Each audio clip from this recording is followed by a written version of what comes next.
Parmi les nombreux panneaux présents dans Illustrator, le panneau Bibliothèque, que vous pouvez retrouver dans Fenêtres et dans Bibliothèque, est certainement un des panneaux les plus utiles de la suite Adobe.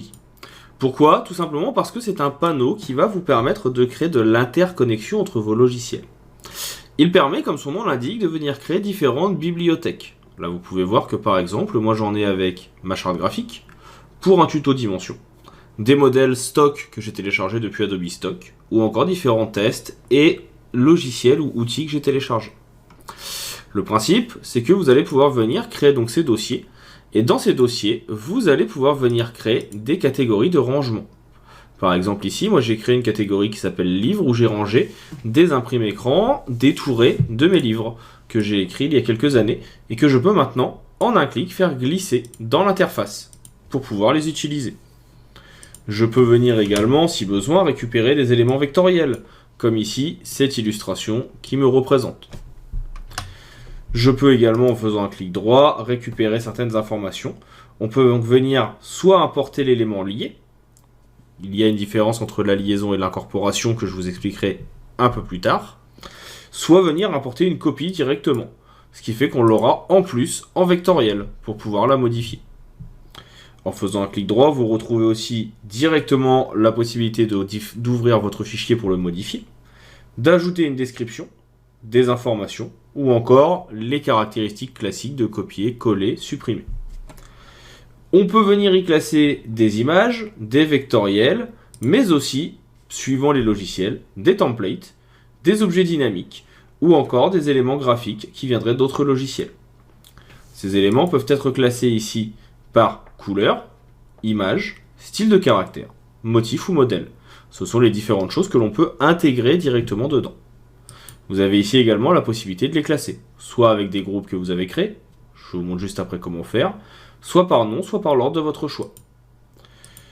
Concernant la possibilité ici de venir donc vérifier le chemin, vous pouvez savoir comment cela est mis en place, et on peut ainsi venir les retrouver. Et vous avez les vues qui vont être différentes suivant ce que vous allez décider. Vous avez le choix ici des différentes bibliothèques. Pour ma part, on cherchera avec cette option de recherche dans mes bibliothèques actives, celle qui est ouverte. On peut demander également à faire une recherche dans toutes les bibliothèques, ou bien uniquement dans Adobe Stock. Si jamais on souhaite créer une bibliothèque, c'est très simple, c'est en bas. Vous avez un petit plus. Vous pouvez parcourir les bibliothèques qui vous sont partagées, parce qu'on peut partager des bibliothèques avec d'autres internautes, accéder à Adobe Stock et au Marketplace, ou bien créer une nouvelle bibliothèque. Si vous créez une nouvelle bibliothèque, et c'est ce qu'on va faire ici tout de suite, je vais venir supprimer par exemple test, on la supprime, sinon ça va me faire encore une bibliothèque en trop. Si je crée donc une nouvelle bibliothèque, je peux lui donner un nom, on va la réappeler test. On a alors une bibliothèque vide, et vous avez la possibilité alors de pouvoir venir sélectionner une image et de venir l'intégrer. Pour ça, un glisser-déposer est possible.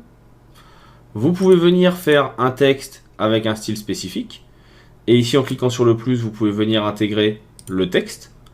Automatiquement, il est ajouté. Ou alors le style de texte, de caractère ou de paragraphe.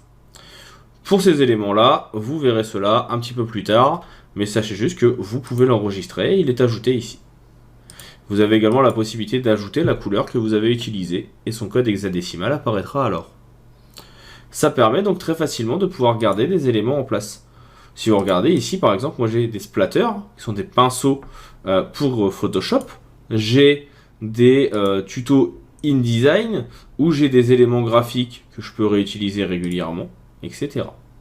Ou le tuto test également ici avec des formes que j'ai réalisé et que l'on peut réutiliser, donc ici, qui vont permettre de pouvoir récupérer donc ces petits fruits que j'avais testés il y a quelques années dans un projet. Ils étaient faits à partir d'une photo, vous avez également celle-ci si besoin, et vous voyez que ça marche plutôt bien.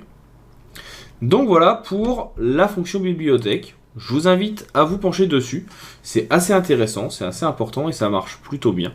Ça vous permettra de gagner énormément de temps et c'est quelque chose qui n'est pas à négliger. Je vous souhaite maintenant un bon visionnage de la prochaine vidéo, j'en ai fini avec celle-ci. N'hésitez pas si vous avez des questions dans la section entraide. Et on va maintenant attaquer la partie sur les unités de mesure. Je vous refais une petite explication sur qu'est-ce que les unités de mesure, à quoi ils servent et quand les utiliser. A tout de suite dans cette vidéo.